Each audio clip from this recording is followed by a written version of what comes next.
नमस्कार, मेरा नाम हिमांशु धवन और ये वीडियो सोरासिस के पेशेंट्स के लिए, क्योंकि सोरासिस के पेशेंट्स एज सच पहचान नहीं पाते कि एक्चुअली है क्या। और इसके साथ साथ आपके पास एक की दो सोर्सेज होते हैं जिससे आपको पता चले कि ये सोरासिस है, ये क्या है। बायोप्सी को हम उसमें लेते हैं कि बायोप्सी आपके स्किन के सेल को लेगा, उसमें चेक करेगा सोरासिस है या फंगल है, क्या नहीं। बट इतना महंगा टेस्ट करवाने की ज़रूरत क्या है जिसको हम आंखों देख के पहचान सकते हैं। सोरासिस में और फंगल में बहुत फ़र्क होता है, क्योंकि बहुत सारे पेशेंट्स को काफ़ी टाइम तक यही लगता रहता है कि उनको फंगल इन्फेक्शन है। बट फंगल इन्फेक्शन और सोरासिस में पहचान आनी चाहिए। अगर आप फंगल समझ रहे हैं अपने सोरासिस को, तो उसको भी पहचान लीजिए, क्योंकि फंगल इन्फेक्शन जो होता है वो रिंग फॉर्म करता है। क्या करता है? रिंग फॉर्म करता है। और रिंग फॉर्म के बाद वहाँ की स्किन जो है वो डार्क ब्लैकिश टाइप बन जाती है। उस पर सिल्वर फ्लेक्स नहीं होते। क्या नहीं होते? सिल्वर फ्लेक्स नहीं होते, डार्क कलर की स्किन कर देता है। मेरे कहने का मतलब है कि वो जो चमड़ी है सोरासिस की, जहाँ पर आपको लग रहा है या जहाँ पर आपको दाग पड़ा हुआ है, वो काले रंग का होगा फंगल इन्फेक्शन पे। और सोरासिस में क्या होगा? सिल्वरी ग्रे फ्लेक्स उतरने वाला, जिसे हम जैसे डेंड्रफ बोल देते हैं ना, डेंड्रफ जैसा स्कैल्प सा होता है, सफ़ेद रंग का पपड़ी टाइप, वैसा। सोरासिस को पहचानने का एक यही जरिया है कि सोरासिस एक्चुअली दिखता कैसा है। सोरासिस अगर आपकी वो जगह छोड़कर किसी और जगह पे भी आ रहा है बॉडी पार्ट पे, वो कभी फंगल नहीं हो सकता। वो आपका एक ऑटो इम्यून डिसऑर्डर है जिसमें आपके खुद के ही सेल अपने खुद के ही सेल को मार रहे हैं। मार कैसे रहे हैं? उनके हिसाब से वो एरिया के जो सेल्स हैं वो हमारी बॉडी के हिसाब से वो दुश्मन है, और हमारे दुश्मन को हमारी बॉडी का एक इम्यून सिस्टम होता है जो अपने को मारने की कोशिश करता है। मान लीजिए अगर मेरा कोई दुश्मन है, मैं उसको मार रहा हूँ क्यों? मैं उसको जीतना चाहता हूँ, उससे रिकवर करना चाहता हूँ। बट आपके स्किन के सेल भी वही चीज़ करते हैं कि दूसरी स्किन को मारना चालू कर देते हैं कि वो हमारी शरीर का हिस्सा नहीं है, तभी वो आपको दिक्कत देता है, स्केली स्किन बना कर देता है। ये तो हो गया पहचानने वाली बात। अब आप आज की डेट में अगर एलोपैथिक ट्रीटमेंट ले रहे हैं, उसमें आपने बहुत सारी चीज़ें अलग अलग ट्राई करी होंगी। क्या पता कोई इंजेक्शन ले रहे होंगे, कोई क्या पता टैबलेट्स ले रहे होंगे। बट जितने भी एलोपैथिक में ट्रीटमेंट है वो बेसिकली एक स्टेरॉयडल ट्रीटमेंट है, और वो एक आपको इम्यून सप्रेसेंट की तरह काम करता है।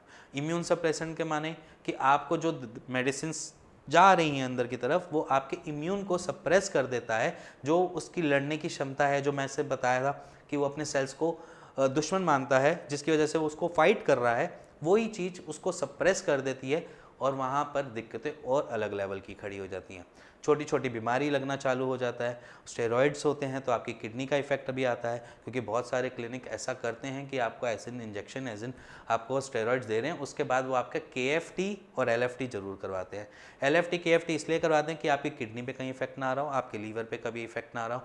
लीवर और किडनी पे इफेक्ट आने से क्या होगा कि आपका लीवर बोल जाएगा, नहीं तो कभी आपकी किडनी बोल जाएगी। क्रेटिनाइन लेवल चेक करते हैं, उसमें आपकी SGPT SGOT चेक करते हैं, बिलिरुबिन चेक करते हैं कि आपके शरीर पे कोई चीज़ की दिक्कत और अलग से तो नहीं हो रही। तो एक नॉर्मल अगर 60 की एज है ऑल ओवर इंडिया में, कि 60 तक ऑन एन एवरेज एज है, वो वहाँ पर आपको 50 या 55 के नियर बाय आकर ख़त्म कर देती है। तो हमने करना क्या है? हम आयुर्वेद की तरफ जाएंगे, क्योंकि अगर मैं बोला जाए, अगर आप सोरासिस के पेशेंट हो और आपको लग रहा है कि आप किसी क्लिनिकल विजिट करते हो और आपको डॉक्टर कहता है कि इसका सिर्फ मैनेजमेंट है, इसका क्योर नहीं है, बट आयुर्वेद में क्योर है। वो कैसे क्योर है? कि वो आपके रूट कॉज पे काम कर रहा है। हमने आपके सेल्स को समझाना होता है आयुर्वेद में कि आपके सेल्स आपकी भी शरीर की प्रॉपर्टी है, उसको मारना नहीं है, उसको ख़त्म नहीं करना है। उसके लिए हमको मेडिकेशन देनी पड़ती है, एप्लीकेबल चीज़ें देनी पड़ती हैं, जिससे आपका सोरासिस धीरे धीरे करके काम डाउन हो जाता है। अगर आप अपनी प्रिस्क्रिप्शन भी चेक करेंगे, उसमें मिलती क्या है? आपको फॉलीट्रेक्स मिलती है, और इसके साथ मेथोट्रेक्सेट मिलती है, और इसके साथ आपको एलेग्रा मिलती है, और इसके साथ सिट्राजिन मिलती है, और एक इंजेक्शन जो मोस्टली थेरेपी में देखा है कि लेते हैं, सेक्सिनेट नाम का एक इंजेक्शन होता है, जो आप अगर सोरासिस का ट्रीटमेंट ले रहे हो तो ये चीज़ें आपको मिल रही होती है। बट आयुर्वेद में इसके ऑपोजिट है, आपको कोई इंजेक्टेबल चीज़ें नहीं मिलती, आपको एज एन मेडिसिन इनटेक करने के लिए मिलती है। और इसके साथ साथ आपको क्या मिलता है, डाइट प्लान। जैसे अपनी मैं पुरानी वीडियोस में समझा चुका हूँ कि डाइट आपके सोराइसिस को काफ़ी हद तक संभाले रख सकती है, उसके ऊपर कंट्रोल करके रख सकती है। तो वहाँ पर डाइट बहुत अच्छा परफॉर्म करती है।